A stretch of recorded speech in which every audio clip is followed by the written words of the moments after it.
netizen, jumpa lagi dengan kami malam hari ini. Obrolan kita akan membahas tentang karate. Saya dengan Mas Ardi dulu sama-sama pernah mengikuti karate. Kalau dulu sangat ngetren, mungkin sekarang jarang. Karate, latihan karate itu ngapain? Apa yang dilakukan? Nah, kalau dulu kita masih punya banyak waktu, ya, masih bisa latihan karate. Nah, sekarang malam hari ini kita akan mencoba memorize kembali ya awal mulai kita mengikuti karate ini. Mungkin sedikit cuman sekedar cerita ya, sharing pengalaman dari awal mula kenapa dulu saya belajar karate. Saya latihan karate ketika itu dimulai tahun 89 saat itu saya masih baru saja lulus SMP dan saat itu saya sedang libur. Untuk mengisi kosongan libur, bapak saya saat itu mengatakan kepada saya, dan kebetulan saat itu bersama adik saya, bagaimana kalau saya mengikuti olahraga bela diri. Saat itu kebetulan saya sangat tertarik dengan olahraga yang saat itu baru booming, yaitu taekwondo. Cuman saat itu bapak saya justru mengatakan kepada saya bahwa untuk mengikuti karate saja kayak gitu.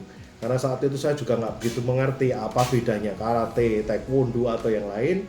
Saya ngikut aja dan Yang kebetulan penting bela diri ya. Yang penting bela diri, betul. Gitu. Yang penting bela diri saat itu. Terus kemudian saya diikutkan di unit kegiatan mahasiswa di Gelanggang Mahasiswa Universitas Gadjah Mada. Sebentar Mas Ardi. Ini jenengan mengikuti karate pas kira-kira lulus SMP. Sebenarnya motivasinya apa toh? Nah. Ya. Kalau dulu kan katanya lulus SMP itu untuk kendel-kendelan ya. Ya. Untuk apa jagoan, sok jagoan, lalu untuk ikut karate. Gimana ceritanya? Atau sekedar mau olahraga atau mau kelihatan, gue jago nih.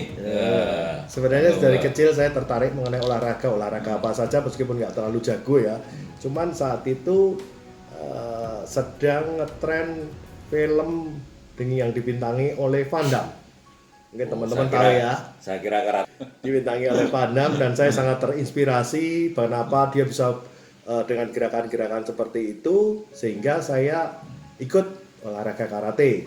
Kelihatan saat itu karena saya sama sekali tidak pernah belajar bela diri sebelumnya, dan bapak saya kebetulan menekuni judo dan saya juga kurang tertarik saat itu. Terus kemudian saya diikutkan olahraga di Gelanggang Mahasiswa UGM.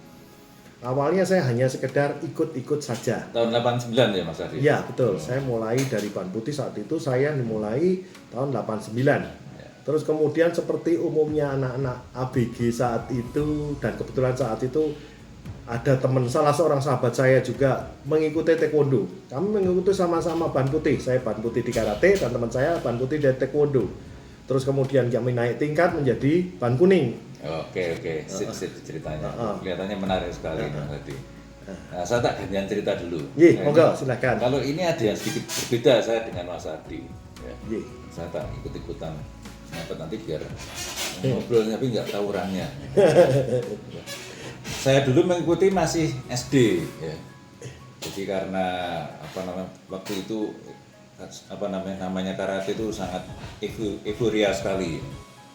Jadi kalau saya pernah pertama kali itu melihat latihan karate di alun-alun Sosono Inggil. Alun-alun. Waktu itu penuh sekali Mas. Ya. Bayangkan ya, alun-alun Sosono Inggil waktu itu penuh sekali orang latihan karate. Nah itu yang menjadi saya tertarik. Waktu itu saya diajak sama om saya mengikuti kira-kira bela diri apa yang bagus. Karena mengikuti sekian banyak itu dan kelihatan menarik, maka saya memutuskan waktu itu usia masih kecil ya, karena SMP, ya. Tapi ya nekat aja ikut karate kelas 4 SD latihannya di Sasono Inggil, ya, karena itu yang paling dekat dengan rumah saya. Dan sampai lulus SD, kemudian SMP kelas 2 saya memutuskan berhenti. kira-kira jenengan bisa, para netizen bisa tahu apa enggak, kalau berarti 4 tahun ya, kelas 4 SD sampai kelas 2 SMP. Kira-kira saya sampai sabu apa? Ya. Nah, itu ceritanya nanti Jadi dilanjutkan. Mas Ferry ini lebih senior dari saya. Wah. Dia mulai karate lebih dulu daripada saya, ya gitu. Yang saya rasakan dengan latihan karate itu membuat diri saya mengalami banyak perubahan positif. Terutama mengenai masalah kepercayaan diri. Dan kepercayaan diri ini menyangkut banyak hal. Kita lebih berani untuk mengungkapkan pendapat kita lebih berani untuk bergaul, kita tidak minder, dan sebagainya. Dan itu menurut saya sangat penting untuk membentukkan kepribadian anak-anak masa kini ya. Cuman kalau saya melihat banyak anak-anak yang sekarang itu beberapa yang menyebutnya ada generasi rebahan, sehingga aktivitas fisiknya sangat kurang. Padahal di era pandemi ini justru aktivitas fisik meskipun dilakukan hanya dari rumah itu sangat akan membantu meningkatkan imun. Ya gitu. Jadi cerita-cerita mengenai apa itu namanya bela diri itu akan membuat anak kecil menjadi nakal dan sebagainya, itu justru terbalik. Ketika Anda mengikuti suatu apa itu namanya, contohnya olahraga bela diri, dalam hal ini karate, Anda akan bertemu dengan banyak orang yang belajar tentang karate juga, dan Anda akan merasa bahwa pencapaian Anda masih kurang, selalu kurang, sehingga Anda untuk terpacu untuk memperbaiki, meningkatkan latihan lagi, sehingga apa itu namanya prestasi itu bisa dicapai. Kalau ini Mas Adi sudah cukup lama ya, kalau saya dulu kan cuma sampai kelas 2 SMP, karena terus dipaksa harus belajar karena mau masuk SMA. Iya. Ya, jadi saya berhenti. Nah, kalau Mas Adi ini berapa tahun ini? Dimulai tahun 89, kemudian sampai tahun berapa aktifnya untuk latihan karate? Sebenarnya saya aktif itu mulai dari tahun 89, terus kemudian tahun 92 sempat berhenti vakum sebentar, terus habis itu saya 3 tahun ya. terus kemudian saya latihan lagi sampai saya lulus kuliah tahun 2000. Wah, cukup lama sekali berarti. Sampai tahun 2000, terus kemudian saya vakum mungkin hampir sekitar 20 tahun, tapi sudah Wah, setahun ini menarik nih. Ya. Ini vakum 20 tahun, kok terus ada mau latihan karate lagi. Nah, Ya, ini menarik. ini nanti perlu kita gali. Ya. Ya. Biasanya kan orang udah lupa, udah 20 tahun loh, fisiknya aja udah lain loh. Dulu berat badannya cuma 60, sekarang mungkin bisa 90. Nah, ini yang menjadi menarik itu apa? Ya. Atau mungkin biasanya kan ada memores ya, atau kalau orang mengatakan cinta yang belum selesai. Iya, pada dasarnya Cinta lama bersemi kembali atau gimana nih dengan karate? awalnya dulu Perlu kita gali ini, Iya. kita istirahat dulu, nanti kita sambung lagi. Selamat malam netizen, kita lanjutkan pembicaraan kita malam hari ini. Kita ngobrol-ngobrol seputar karate. Ya. Tadi sudah saya katakan yang menarik, sudah 20 tahun berhenti, ternyata jatuh cinta lagi. Ya, itu karena apa itu? ya. CLBK atau apa? Mari kita gali. Uang udah wis 20 tahun wis apa namanya? Wis buyoke loro ya. Tambah mumet. Nah, macam-macam. Nah, ini kok apa 20 tahun kemudian jatuh cinta lagi. Kalau saya udah berhenti. Jadi sejak tahun berapa ya? Lulus SMP itu tahun 89 ya. Jadi saya berhenti itu tahun 88 ya. Jadi saya sudah 88, kira-kira ya satu tingkat lagi untuk yang tertinggi. Bisa tebak sendiri kira-kira sampai sabuk berapa. Jadi saya kalau suruh mengingat-ingat lagi sudah agak lupa. Tapi Mas Adi ini 20 tahun kemudian jatuh cinta lagi. Monggo, kira-kira jatuh cintanya itu karena apa Mas Adi? Silakan dipaparkan. Terima kasih. Sebenarnya awalnya saat itu saya pernah diminta untuk bergabung ikut latihan lagi pada saat anak-anak atlet, teman-teman dari Universitas Gadjah Mada mau apa itu namanya, mau ikut pertandingan Akmil Cup. Saya sudah lama sekali tidak pernah latihan, tapi saya sangat tertarik dengan yang namanya kumite. Kalau dalam karate istilahnya kumite, atau mungkin kalau teman-teman lebih ke fight. Kalau di karate ada nomor kata seperti peragaan rangkaian gerakan, dan ada kumite, ada kata dan kumite atau fight, pertarungan Bentar. bebas. Ini berarti yang mengajak itu yang teman-teman karate Mas Adi yang dulu satu angkatan ya? Ya, ya. Waktu kuliah gitu ya? Waktu kuliah dulu latihan bareng. Oh, Kebetulan gitu, saat ya. itu ada reuni karate, Kagama Karate.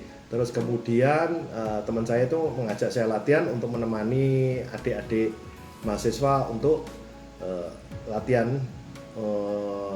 menjelang Akmil Cup. Terus kemudian saya menyanggupinya, keinginan saya. Terus kemudian saat itu saya mencoba latihan dan memang badannya masih kaku semua. Ya mungkin sampai saat sekarang pun masih kaku.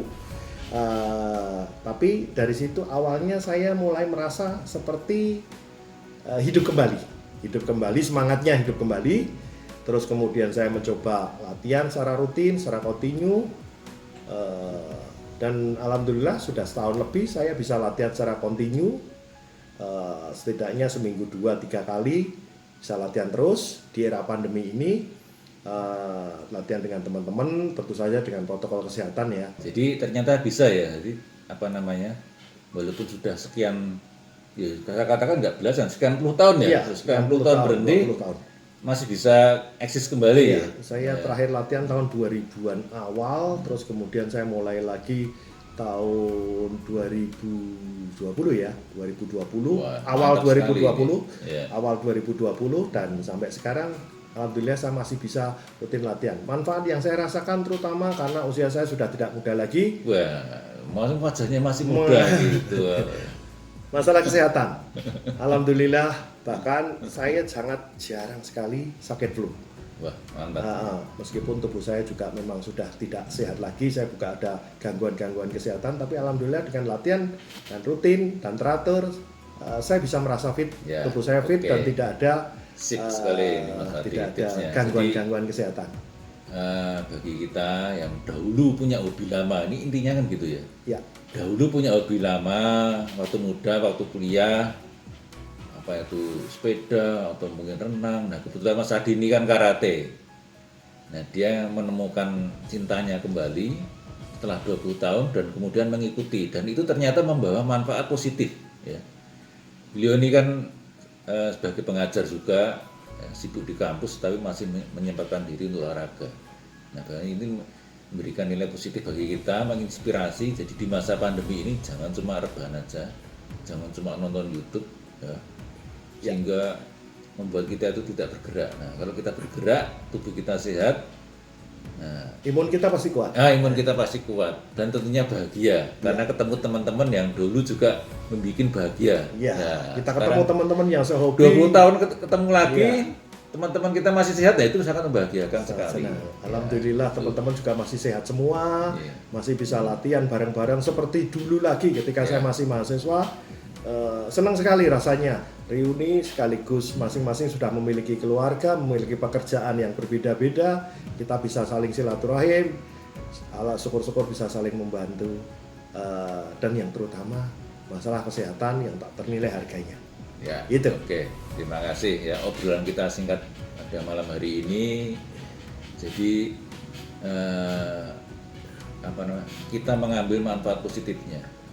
Jadi apa yang dulu menjadikan kita menjadi senang atau membahagiakan itu bisa kita lakukan kembali ya. Umur atau usia mungkin bisa bertambah, tapi hal-hal yang positif tetap dapat kita lakukan walaupun usia kita sudah bertambah ya, tentunya dengan porsi yang sesuai ya. Kalau dulu usia kita 20 tahun, porsi kita 80 ya, sekarang dijadikan berapa? 50 atau mungkin ya gitu ya. Jadi tidak, kalau orang Jawa bilang ya ada mengatakan eling umur ya, nah, gitu ya. Jadi lihat usia ya.